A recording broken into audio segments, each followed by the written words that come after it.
नमस्कार. ध्येय MPSC या यूट्यूब चॅनलवर आपले सर्वांचे स्वागत आहे. रेल्वे भरती NTPC ग्रुप डी तसेच रेल्वेच्या सर्व परीक्षेसाठी अत्यंत उपयुक्त असलेला हा व्हिडिओ आहे. आज या व्हिडिओच्या माध्यमातून रेल्वे भरतीसाठी महत्त्वपूर्ण प्रश्नसंच सामान्य ज्ञान भाग 3 पाहणार आहोत. यापूर्वी भाग 1 भाग 2 आपण पाहिला नसेल तर तो देखील पहा, जेणेकरून आपल्याला परीक्षेच्या दृष्टिकोनानं महत्त्वपूर्ण ठरेल. चला तर मग आजच्या व्हिडिओला आपण सुरुवात करू. प्रश्न 1 आहे, सिंधू संस्कृतीचा शोध कधी लागला? तर 4 पर्याय दिलेले आहेत, त्यापैकी अचूक उत्तर आपल्याला सांगायचं आहे की सिंधू संस्कृतीचा शोध कधी लागला. तर पर्याय क्रमांक 1, 1921 मध्ये सिंधू संस्कृतीचा शोध लागलेला आहे. 1921 पर्यंत भारत देशाला प्राचीन अशी संस्कृती नव्हती असे संबोधले जात होते. म्हणजे पाश्चात्य देश असतील की भारताला अशी प्राचीन सभ्यता असलेली, म्हणजे की इजिप्तमध्ये जी संस्कृती आहे किंवा मेसोपोटेमियस संस्कृती आहे, या प्रकारे भारताला अशी प्राचीन अशी सभ्यता असलेली संस्कृती 1921 पर्यंत तर अवगत नव्हती. त्यापूर्वी हजारो वर्ष पृथ्वीच्या कोटात दडलेली ही सिंधू सभ्यता 1921 मध्ये जगासमोर आली आणि भारताचा इतिहास हा 2500 वर्षापूर्वी देखील अजून मागे गेला. त्यामुळे भारताला एक अशी सुसंस्कृत सभ्यता ही सिंधू संस्कृती होती, ही आपल्याला जगासमोर 1921 समोर आली. त्यामुळे या प्रश्नाचं अगदी अचूक उत्तर होईल पर्याय क्रमांक 1. त्यानंतर पुढील प्रश्न, सिंधू संस्कृतीचा शोध कोणी लावला? तर सिंधू संस्कृतीचा शोध पर्याय क्रमांक 2 दयाराम साहनी यांनी लावलेला आहे. त्यानंतर पुढील प्रश्न पाहू. प्रश्न क्रमांक 3 आहे, धोलावीरा हे प्राचीन ठिकाण कोणत्या राज्यात आहे? तर धोलावीरा हे प्राचीन ठिकाण गुजरात राज्यामध्ये आहे. म्हणजे पर्याय क्रमांक 2 या प्रश्नाचं अगदी अचूक उत्तर होईल. धोलावीराविषयीच आपल्याला माहिती पाहायची असल्यास 1967 ते 68 मध्ये जगतपती जोशी या पुरातत्व शास्त्रज्ञांनी या धोलावीरा या ठिकाणाचा शोध लावलेला आहे.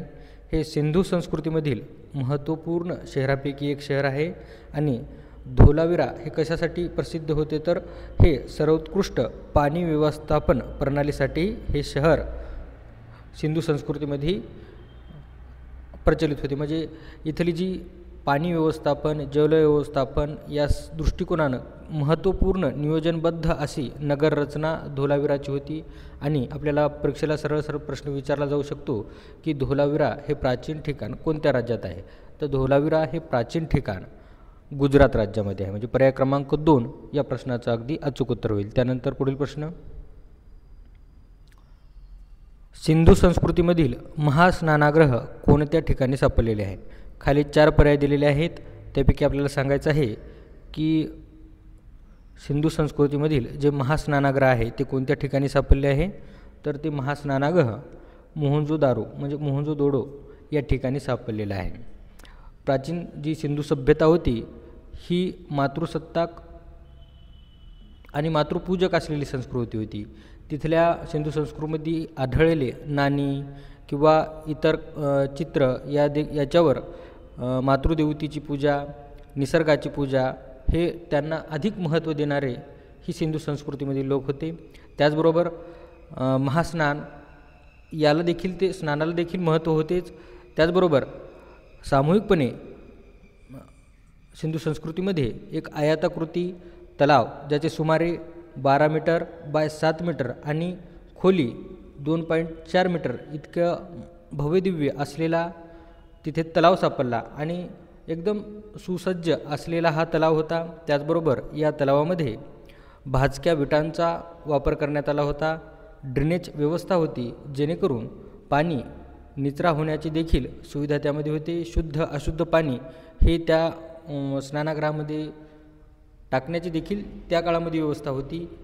उत्कृष्ट नियोजन असलेली ही सभ्यता होती. त्याचबरोबर त्या महास्नानागृह आहे त्याच्याच बाजूला आपल्याला कपडे बदलण्यासाठी खोल्या होत्या. अशी सर्व गोष्टीचे नियोजनबद्ध असलेली ही सभ्यता आणि त्या सभ्यतेमध्ये जे आपल्याला आढळून आले की सिंधू संस्कृतीमधील जे महास्नानागृह आहे तर कोणत्या ठिकाणी सापडलेला आहे, तो मोहनजोदारो या ठिकाणी सापडलेला आहे.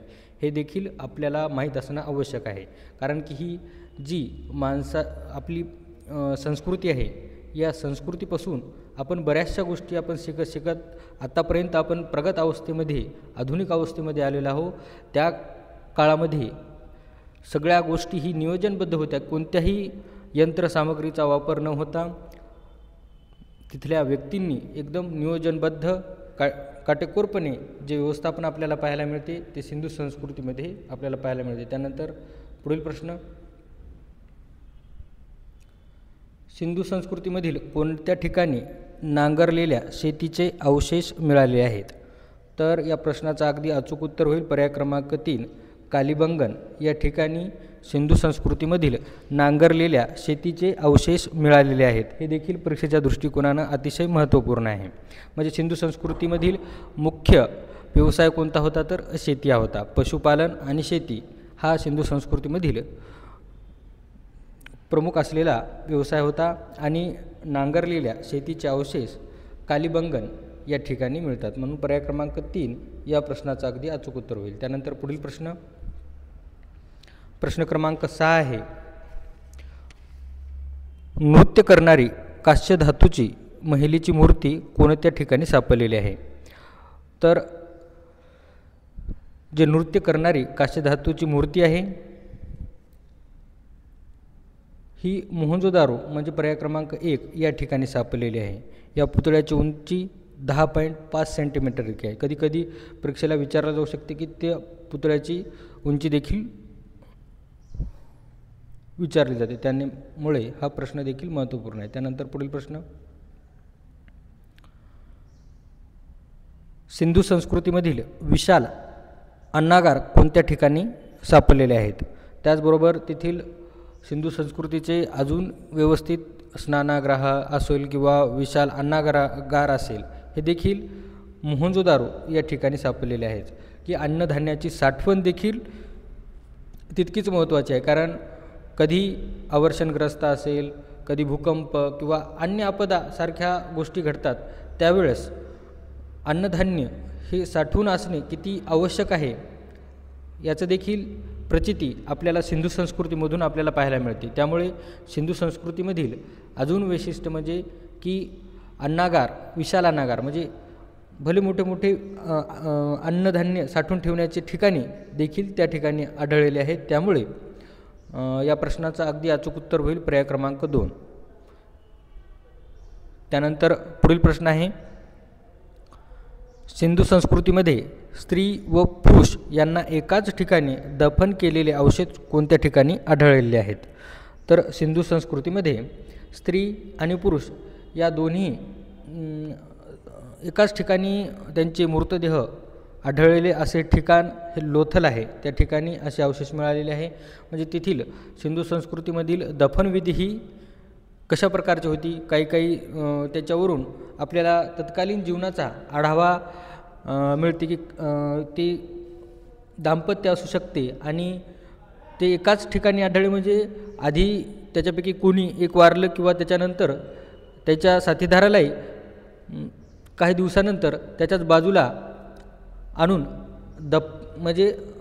दफन केलं असेल. यावरून तत्कालीन जीवन आणि मृत्यू या दोन्हीचाही आढावा आपल्याला सिंधू संस्कृतीमध्ये मिळते. त्यामुळे हे देखील प्रश्न आपल्याला महत्त्वपूर्ण आहे की सिंधू संस्कृतीमध्ये ज्या स्त्री व पुरुष या दोन्हीचे दफन केलेले अवशेष एका ठिकाणी आढळले असे ठिकाण कोणतं आहे, तर लोथल आहे. म्हणजे तिथून आपल्याला याची माहिती मिळते. त्यानंतर पुढील प्रश्न आहे, सिंधू संस्कृतीमध्ये घोड्याचे अवशेष कोणत्या ठिकाणी मिळालेले आहे? म्हणजे फक्त सूरकोटदा या ठिकाणी सिंधू संस्कृतीमधील घोड्याचे अवशेष मिळालेले, म्हणजे पर्याय क्रमांक 3 या प्रश्नाचं अगदी अचूक उत्तर होईल. त्यानंतर पुढील प्रश्न आहे, प्रश्न क्रमांक 10 आहे, मोहनजोदारो प्राचीन अवशेष असलेले हे शहर सध्या कोणत्या ठिकाणी आहे? तर ही तर भारतीय संस्कृतीच आहे, पण आता हे सध्या 1947 पासून भारतापासून पाकिस्तान हा वेगळा देश झाल्यानंतर हा वायव्य भागाकडे असलेल्या पाकिस्तान मध्ये हे सध्या स्थित आहे, म्हणजे पर्याय क्रमांक 2 या प्रश्नाचं अगदी अचूक उत्तर होईल. त्यानंतर पुढील प्रश्न आहे, प्रश्न क्रमांक 11 आहे. सिंधू संस्कृतीमधील कोणत्या ठिकाणी तांब्याचा रथ सापडलेला आहे? तर सिंधू संस्कृती हे ताम्रपाषाण संस्कृती देखील तिचं नाव आहे, कारण की त्या काळामध्ये तांबे या धातूचा शोध लागला आणि बऱ्याचशा जीवन उपयोगी वस्तू किंवा तिथले असलेले खेळणी देखील तांब्याचीच होती आणि त्या ठिकाणी तांब्याचा एक रथ सापडलेला आहे, तो दायमाबाद या ठिकाणी सापडलेला आहे. दायमाबाद हे महाराष्ट्रामध्ये आहे. पूर्वीचं अहमदनगर, आत्ताचं अहिल्यादेवी नगर या ठिकाणी तांब्याचा रथ सापडलेला आहे. पर्याय क्रमांक 1 या प्रश्नाचं अगदी अचूक उत्तर होईल. ठीक आहे, या ठिकाणी आपण थांबू. धन्यवाद.